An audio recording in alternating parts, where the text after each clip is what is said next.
ভাগ্যের গল্প হতো, যদি না সে অন্যের না হয়ে আমার হতো।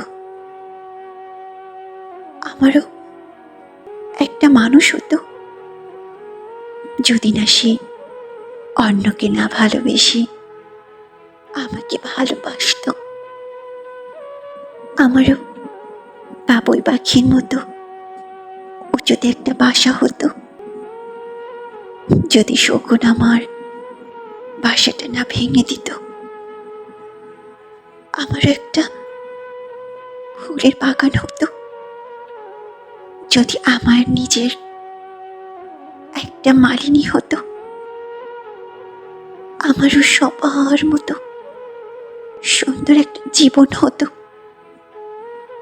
যদি ভালোবাসায় পূর্ণতা পেত।